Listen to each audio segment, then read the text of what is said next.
Всем привет! Меня зовут Антонина. Я работаю в одной из библиотек северо-запада Москвы. А это мой друг Кексик.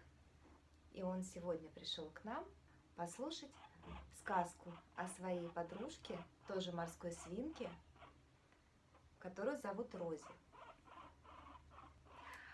А читать мы сегодня будем одну сказку под названием «Морская свинка Рози» или «Тайна ветра» писательницы Дейзи Медоуз.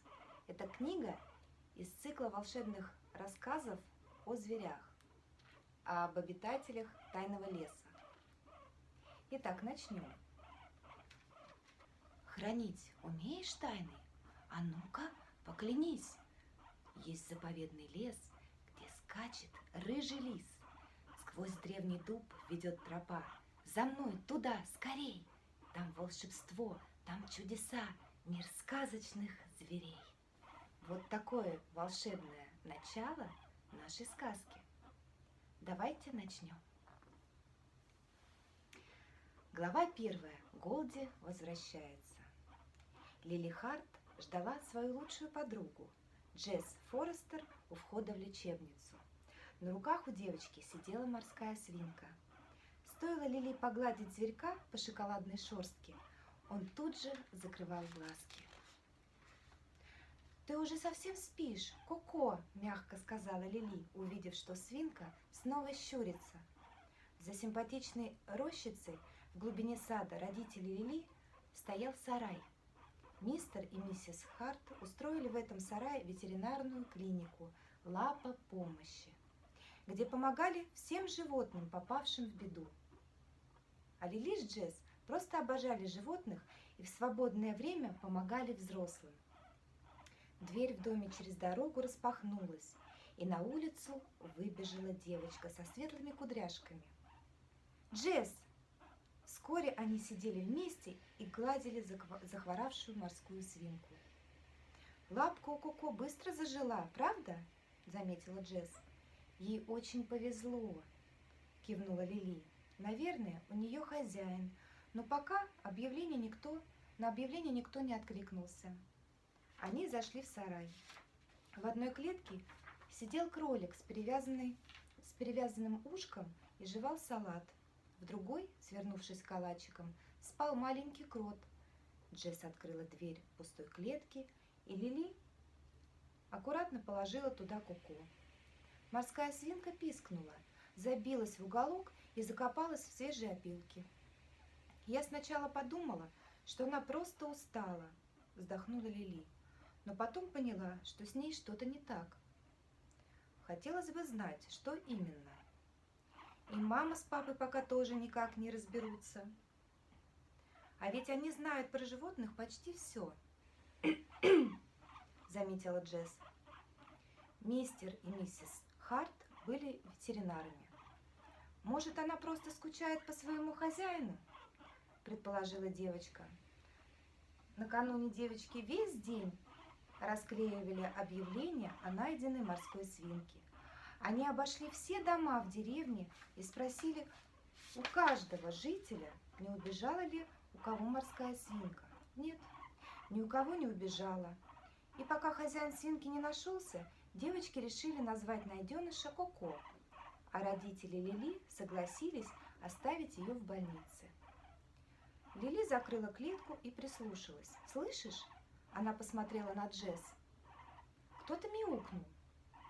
Джесс выбежала ко входу и открыла дверь. В лечебницу грациозно вошла красивая кошка с золотистой шерсткой. «Голди!» – обрадовалась Лили.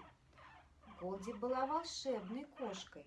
Она дружила с девочками и жила в лесу дружбы, в потаенном мире, где все животные умели разговаривать. Голди часто приглашала девочек в этот лес, где с ними случались удивительные приключения. И Лили с Джесс со многими там подружились. Подруги погладили кошку, но Голди не обрадовалась ласке. Наоборот, она тревожно била хвостом. «Мой котенок-феечка ведет себя так, когда очень недовольна», – забеспокоилась Джесс. «Интересно, что там опять Гризельда натворила?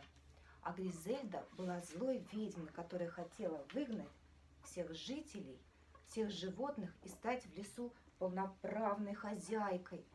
У нее даже были слуги. 4 дракона. Джесс и Лили сумели защитить лес и справиться с 3 драконами. Но у Гризельды оставался еще один, 4. «Отведи нас в лес, Голди», — попросила Лили кошку. «Там объяснишь, что случилось». Голди снова замяукала и бросилась из клиники.